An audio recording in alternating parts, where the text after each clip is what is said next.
merci pour cette analyse et ces solutions. Eh bien, on termine avec vous, Monsieur Bertrand Tatinda. Alors, les solutions quant à la crise dite anglophone, on en a déjà donné plusieurs fois sur ce plateau. Vous l'avez souvent fait. Alors, on fait ce soir une enquête sur ce Kilimanjaro Capital Limited. Alors, selon vous, qu'est-ce qu'il faut faire quant à la face cachée, c'est comme ça que certains analystes l'ont appelé, la face cachée de cet ami canadien qui aime un peu trop les indépendantistes africains et camerounais dans le cas d'espèce? Je crois qu'il faut, au-delà de ça, donner déjà quelques précisions parce qu'il faut dire que Kilimanjaro, même sur les places boursières, n'existe plus. Kilimanjaro va muter en N1 Technologies Inc. INC. Donc Kilimanjaro a décidé de ne plus exister sur les places boursières. Et nous pouvons nous poser la question, comment est-ce que Kilimanjaro, qui va être épinglé par tous les régulateurs des places boursières, on va se rendre compte qu'ils ont des rapports d'activité frauduleux, qu'ils ont des états financiers falsifiés, qu'ils ont des actifs inexistants. Comment ils continuent à émettre des titres en bourse? C'est là qu'on ne comprend pas. On se rend donc compte que cette histoire de bourse-là, c'est la crapulerie financière la plus totale. Vous pouvez vous lever le matin, vous expliquer que je détiens le département des Bamboutos, vous allez aux États-Unis, vous dites que voilà, moi je vous vends le département des Bamboutos du Cameroun. Et vous allez aux îles Berlise, aux îles Caïmans, vous créez une entreprise effectivement qui ne vaut rien du tout et qui dit effectivement que tout le dessous, dans ce département des Bamboutos de la forêt du Cameroun, eh bien il y a le pétrole. Et elle émet des titres. Et les gens lèvent l'argent. Voilà comment il fonctionne. Je vais même plus loin. En 2013, cette société a des états financiers de 0 francs. Tout est faux. Mais en 2014, elle fait pour 500 millions d'actions de levée de titres. Ça veut dire que si l'action, vous l'achetez à 10 $, elle est à 5 milliards de dollars de levée. Mais c'est là où nous nous disons que est-ce que les institutionnels, effectivement, ne sont pas au courant? Et là, on peut comprendre, effectivement, on peut comprendre un certain nombre de choses. La deuxième des choses, c'est que Kilimanjaro va dealer avec une entreprise qu'on appelle la Forest Gate Energy. Une entreprise qui fait essentiellement dans le diamant, l'or, l'uranium, le fer, la bauxite, le pétrole et le gaz. Donc Kilimanjaro va avoir un partenaire et lui dit que moi je te vends mes 20% de parts que j'ai au Cameroun. Et va changer de nom. Mais c'est la crapulerie financière la plus totale. Or, les États-Unis, la France et Washington ont décidé de lutter contre les flux financiers illicites. Mais ils ne voient pas ça. Comment nous, on arrive à le voir? On donne les noms, on donne les personnages. Je vais même plus loin. Je viens de recevoir sur mon smartphone une information, il faudra la vérifier, que ce monsieur Akwanga serait un bandit camerounais condamné en 1999 à pratiquement 20 ans de prison. Un criminel jugé au Cameroun, voyou, qui s'échappe, qui s'en va aux États-Unis, il devient un apporteur d'affaires. Ça veut dire que les condamnés à mort au Cameroun, des criminels de la pire des espèces, deviennent des apporteurs d'affaires. Mais qu'on soit sérieux. Et c'est donnant de leçons. Ah oui, vous avez des économies bizarres. Eh bien, les flux financiers. Je me rappelle encore, monsieur le maire, lors de la dernière conférence à Brazzaville, monsieur le maire, il était venu pour cette conférence semestrielle dans de la zone franc-CFA. Au-delà de cette conférence semestrielle, il expliquait qu'il faut une véritable coopération entre Paris et les États de la CEMAC sur les flux financiers illicites. Monsieur le maire, le ministre de l'économie français, il n'est pas au courant de ça, de toutes ces transactions. Mais qu'est-ce que Yaoundé attend donc véritablement pour porter plainte contre ces criminels? Même les plaintes peuvent être déposées sur Yaoundé. Je salue M. Alain Roche-Gantia, ces informations sont extrêmement véridiques. Il y a un certain type d'informations que j'ai, je ne donne pas ici. Moi, je vais même vous décevoir, ma madame Vanessa, je ne donne pas les solutions ici.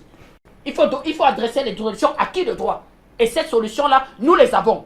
Nous ne les donnons pas à ces criminels. Donc voilà en quelque sorte. Voilà en quelque sorte, effectivement. Mais, sauf que quand on a dit à combien est-ce que, effectivement, les contrats ont été vendus, il y a un chiffre officieux qui circule. 300 millions de dollars. 300 millions de dollars pour les 43 000 km² de territoire qui doit intégrer la région de Bakassi et la région du Biafra. On parle de 300 millions de dollars. Vous voyez donc que quand vous voyez ces montants-là, excusez-moi, vous aurez un certain nombre de Camerounais qui diraient, moi je prends la tête de cette histoire. Donc M. Ayoub, mon ami, discutait de l'argent pour lui. Et c'est un clan de bandits où effectivement ce monsieur, comment on l'appelle, ce monsieur Zulfikar Rachid a été frappé. A été frappé. Parce que là, effectivement, ils sortent 300 millions de dollars. Ils ne sortent pas 300 millions de dollars de sa poche. C'est-à-dire qu'il y a des connexions mafieuses. On va même dans ces histoires-là, on parle même, moi je vais dire comment, de narcotrafiquants. C'est-à-dire c'est le crime organisé. Et là, il dit à M. Tayoub Tabek, mais où est mon pétrole? Vous voyez donc, alors qu'il faut justifier ça en créant des mouvements de guérilla au sein de notre armée. Donc, plus effectivement il y a des mouvements de guérilla, ils sont en train d'expliquer à M. Soupa que nous nous battons effectivement pour arracher le Cameroun et te livrer tes 43 000 km².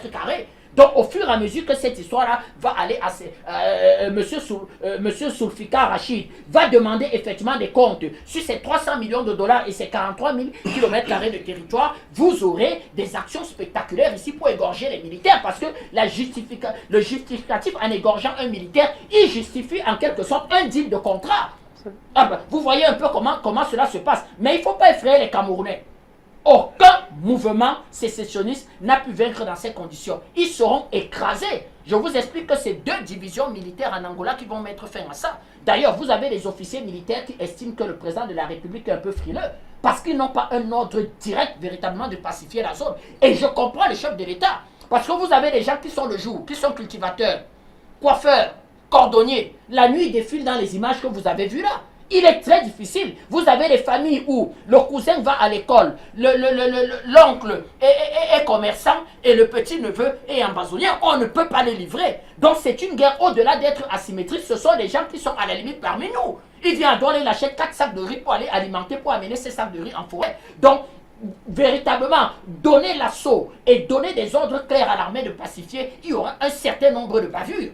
Or, la jurisprudence aujourd'hui est de dire que, effectivement, un chef suprême des armées endosse la responsabilité de ce que ces hommes font sur le terrain. On le verra dans des débats avec la libération de Bemba. Donc, on peut comprendre le chef de l'État qui comprend, qui sait que c'est un peu compliqué cette affaire. On doit pacifier cette zone, mais il faut être relativement assez prudent. Vous avez vu dans ce qui va se passer dans ce motel, on va retrouver une jeune fille de 19 ans qui va être enlevée, violée. Elle servait à 2 choses, d'objets sexuels et de faire la cuisine. Et on va la retrouver au milieu de cette criminelle. Elle perdra même sa vie. Donc, voilà un peu la situation de cette histoire-là. C'est tout simplement de la crapulerie financière. Ça n'a pas d'avenir. Même sur le terrain, ils n'y seront pas. Mais nous avons déjà les noms. Les Zulfikar Rachid, les Akwanga, le criminel condamné en 1999 après de 20 ans de prison.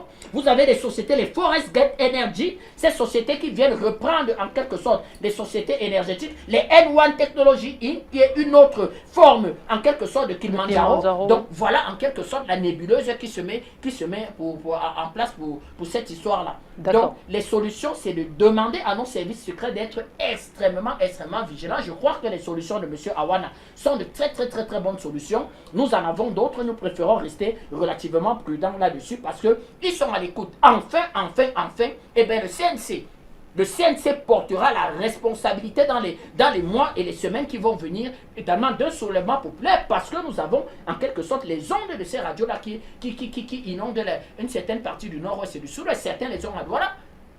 Maître Momo, l'avocat m'a dit que mais je ne sais pas comment j'arrive à avoir cette télévision dans mon bouquet. Comment est-ce que ça peut arriver? Où sont les services satellitaires du Cameroun pour effectivement faire que ces images et cette propagande n'arrivent pas? Donc voilà un peu ce que l'on peut dire, Madame Vanessa, sur cette histoire. Nous continuons d'enquêter, nous continuons à rassembler un certain nombre d'informations pour le transmettre à qui de droit. Merci beaucoup à vous, Monsieur Bertrand Tatinda.